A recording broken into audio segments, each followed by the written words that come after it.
Très chers amis, nous reprenons notre étude dans le livre de Shmuel, Aleph, Perek, Chavav, chapitre 26.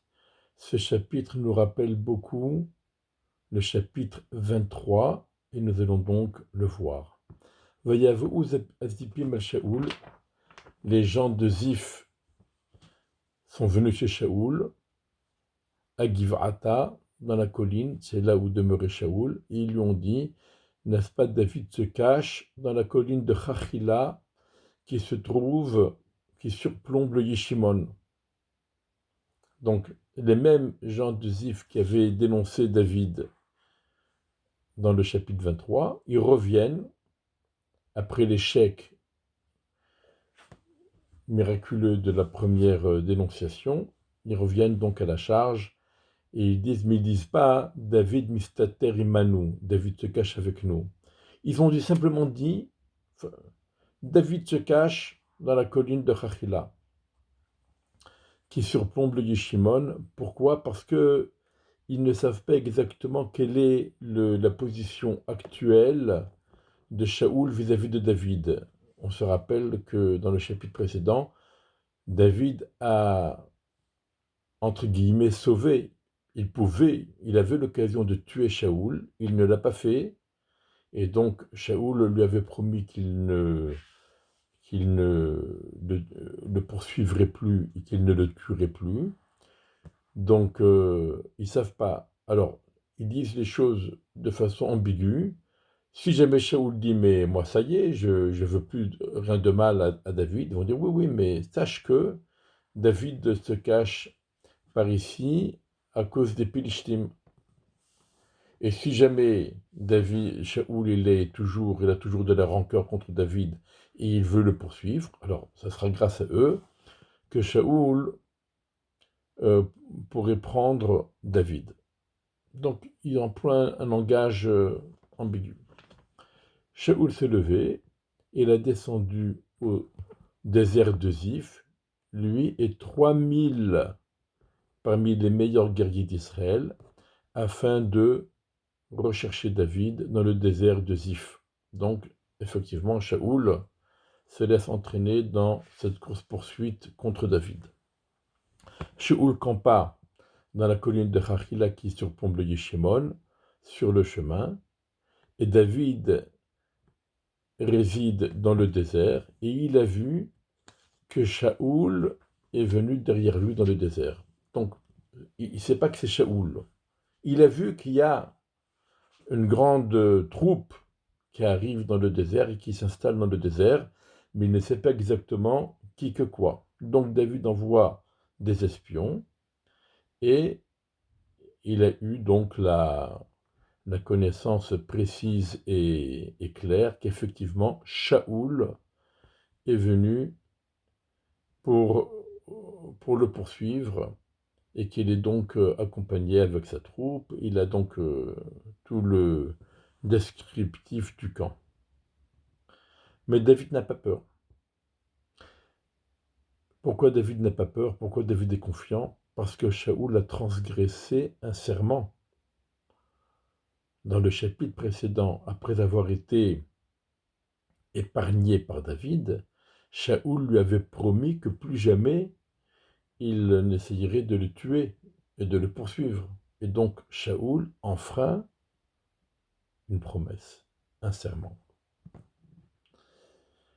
David s'est levé, il est venu à l'endroit, il est allé seul, ou avec très peu d'hommes qui l'accompagnaient. Il n'a pas pris toute sa troupe, à l'endroit où Shaoul campait là-bas. Et David a vu l'endroit où Shaoul s'était couché, et à ses côtés Avner ben Ner, le chef militaire, et Shaoul était couché au milieu d'un cercle, et le peuple, ça veut dire les guerriers, campaient autour de lui. Et donc Shaoul était normalement bien gardé. David s'adressa et dit à Ahimelech le Chittéen et à Avishai, fils de Tserouia, le frère de Yoav, et il leur a dit donc: qui descendra avec moi vers Shaoul au camp? Donc c'est osé. David veut pénétrer dans le camp jusqu'à Shaoul. Et Avishai dit, moi je descendrai avec toi. Alors, tout d'abord, David s'adresse à deux personnes qui l'accompagnent, Achimelech Achiti. Achimelech le Chitéen, c'est donc pas un de chez nous. Et on verra par la suite qu'effectivement, dans la troupe de David se trouvaient plusieurs étrangers. Le deuxième personnage, c'est Avishai ben Tserouia, le frère de Yoav. Alors, on n'a pas encore fait connaissance avec Yoav ben Tserouia. Yoav ben Tserouia sera le chef militaire de David. Et son frère, c'est Avishai, qui accompagne David. Et ils sont tous les deux donc les enfants de Tserouia. Tserouia, c'est une dame, c'est tout simplement la sœur de David. Donc, ce sont les neveux de David. Avishai et Yoav sont les neveux de David. Ils vont faire partie de la garde très rapprochée, parfois encombrante, de David, comme on le verra un peu plus loin. David et Avishai donc, sont venus vers le peuple, donc le camp, pendant la nuit. Et voici que Shaoul était couché et dormait au milieu du cercle, et sa lance était plantée dans la terre à côté de sa tête, et Avner et le peuple étaient couchés autour de lui. Avishai dit à David, Dieu t'a livré aujourd'hui ton ennemi dans ta main, et maintenant je vais le frapper avec la lance, et je vais le ficher à terre. En une fois, il ne sera pas nécessaire de donner un deuxième coup. David dit à Avishai, ne le tue pas. Y a-t-il quelqu'un qui aurait osé porter atteinte à celui qui a été oint et désigné par Dieu, et il s'en est sorti indemne de toute punition? David dit, donc David pour renforcer son propos et empêcher Avishai de tuer Shaoul. Il a prêté serment. Chai Hashem, je jure par Dieu, c'est Dieu qui le frappera. Digo Fénon, c'est le frapper par une épidémie, une maladie. Ou alors, son jour viendra, il mourra. Ou alors, dans la guerre, il descendra, il sera tué. Loin de moi et de la volonté de Dieu d'envoyer ma main contre celui qui a été oint et qui a été désigné par Dieu. Et maintenant, prends la lance qui se trouve à sa tête et l'écuelle d'eau, et nous irons. Donc David dit à Avishai de prendre la lance. Mais ensuite, qu'est-ce que David fait? Car David est Hanit, David lui-même a pris la lance et l'écuelle d'eau qui se trouvaient à la tête de Shaoul, et ils s'en allèrent. Et il n'y a personne qui les a vus, personne qui n'a pris conscience, personne qui ne s'est réveillé, car tous dormaient, car Dieu les avait assommés dans un grand sommeil qui vient de Dieu était tombé sur eux. Ça veut dire s'ils dormaient, c'était pas normal que tous les 3000 soldats, parmi les plus aguerris, dont Avner Benner qui est le chef de camp, et personne ne se réveille, personne ne se rend compte de rien, c'est évidemment tout à fait anormal, c'est miraculeux, c'était la volonté de Dieu. Mais on remarque que au début, David a dit à Avishai de prendre la lance, mais à la fin, il est parti la prendre lui-même. Il a eu peur que Avishai, on verra plus loin que Avishai et Yoav, ils étaient très fougueux et ils avaient tendance à vouloir régler les situations de manière hâtive. Et donc, il a préféré prendre lui-même la lance plutôt que de faire confiance à Avishai. David a traversé le cours d'eau, et il s'est tenu au sommet de la montagne loin, et il a donc mis un grand espace entre eux. Et David appelle le peuple et Avner ben Ner en disant « Alors réponds Avner !» Et Avner répondit « Qui es-tu pour appeler ainsi au risque et tu oses risquer de réveiller le roi ?» Donc pourquoi David s'adresse à Avner en particulier? Parce que à la fois précédente, lorsque David a dit à Shaoul « Voici le pan de ton manteau que j'ai coupé, et j'aurais pu te tuer si je voulais. » Avner a dit à Shaoul « Ne fais pas attention à ce que dit David, il a seulement, ton manteau s'est déchiré en chemin avec les ronces, et il l'a trouvé, il l'a pris.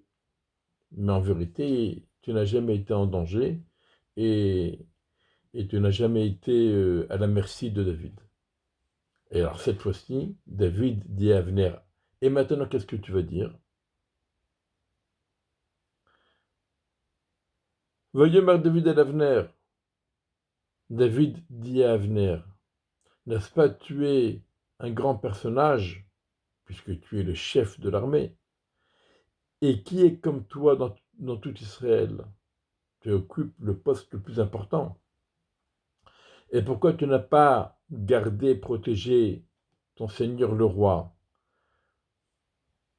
N'importe qui du peuple est venu pour tuer le roi ton seigneur. Et donc toi, tu t'es rendu compte de rien, tu n'as rien fait. Ce n'est pas bien ce que tu as fait. Par Dieu, vous méritez la mort pour n'avoir pas gardé votre Seigneur, celui qui a été oint et qui a été désigné par Dieu. Et maintenant, regarde la lance du roi et l'écuelle d'eau qui se trouvait à sa tête. Donc là, c'est indiscutable. Évidemment que David a la preuve qu'il a pu pénétrer dans le camp et arriver jusqu'à côté du roi et prendre sa lance et son écuelle. Shaoul était donc à la merci de David et David ne l'a pas tué. Donc c'est bien une preuve que David ne cherche pas à tuer Shaoul. Shaoul a reconnu la voix de David, donc il s'est réveillé et il a dit « Est-ce ta voix, mon fils David ?» Et David répondit « C'est ma voix, mon seigneur le roi. » Et il a dit « Pourquoi mon seigneur poursuit son serviteur? Qu'ai-je fait? Quel mal y a-t-il dans ma main? Et maintenant que mon seigneur le roi écoute les paroles de son serviteur. Si c'est Dieu qui t'a incité contre moi, alors j'apporterai un sacrifice expiatoire pour apaiser la colère de Dieu contre moi, et que Dieu enlève de toi ce désir de me poursuivre et de me tuer. Par contre, si ce sont des hommes maudits, Adam, et si ce sont des hommes qui t'incitent contre moi, comme en l'occurrence les gens de Ziph, maudits soient-ils devant Dieu, car ils m'ont renvoyé aujourd'hui et ils m'empêchent aujourd'hui de demeurer dans la terre d'Israël, la terre de Dieu, en disant « va servir d'autres divinités ». Effectivement, celui qui abandonne Eretz Israël, qui quitte Eretz Israël, est considéré comme quelqu'un qui se rapproche de l'Avodah Zara. Or, David n'est plus en sécurité en Israël, puisque Shaoul se laisse influencer et chaque fois, il est prêt à poursuivre David pour le tuer. Donc David se sent obligé de quitter Eretz Israël pour se sauver. Et donc à cause de ces gens-là, qui influence mal David, qui influence Shaoul contre David, David va être obligé donc de quitter Eretz Israël. Et maintenant, mon sang ne tombera pas à terre devant Dieu, car le roi d'Israël est sorti à la poursuite d'un pou, comme on poursuivrait la perdrix dans les montagnes. Ça veut dire, David dit à Shaoul,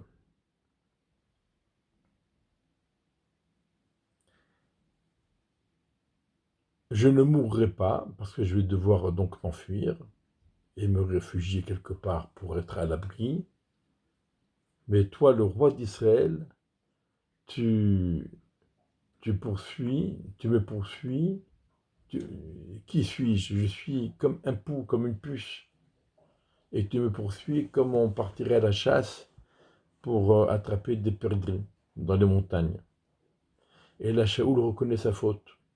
Voyez, Shaoul a dit, j'ai fauté. Reviens, mon fils David. Je ne te ferai plus de mal. Je vois bien que ma vie est chère à tes yeux aujourd'hui, et que donc je n'ai rien à craindre de ta part. Je me suis comporté bêtement, et j'ai fauté beaucoup. Donc Shaoul est repentant. Et David répondit, et il a dit, voici la lance du roi, que vienne un des soldats et qu'il la prenne. Donc David ne fait pas confiance à Shaoul, il ne va pas se mettre dans la gueule du loup pour lui rapporter sa lance, que Shaoul envoie quelqu'un pour la récupérer. Et Dieu rend à l'homme selon ses mérites et selon sa foi. Et donc, étant donné qu'une première fois déjà, tu étais à ma merci, je t'ai épargné, alors Dieu t'a remis au jour aujourd'hui à ma merci, et je n'ai pas voulu porter atteinte contre celui qui a été oint et désigné par Dieu. Ça veut dire, étant donné que la première fois, on a remis en doute et en question ma sincérité, donc Dieu a réitéré la situation pour que, une nouvelle fois, tu sois à moi merci, et tu sois épargné par moi, et que, effectivement, ce soit bien clair aux yeux de tous que je n'ai jamais eu dans mon intention de te tuer. Et voici, de même que ta vie a été importante aujourd'hui à mes yeux, que ma vie soit importante aux yeux de Dieu et qu'il me sauve de toute détresse. Donc c'est ça le Mida Keneged Mida, mesure pour mesure. J'ai donné de l'importance à ta vie, et je t'ai épargné, alors que Dieu donne de l'importance à ma vie et m'épargne et me sauve de tout malheur. Shaoul dit à David, béni sois-tu mon fils David, tu agiras et tu réussiras. David alla sur son chemin, donc David a repris son chemin, et Shaoul est retourné à son endroit, à sa place, là où il habite.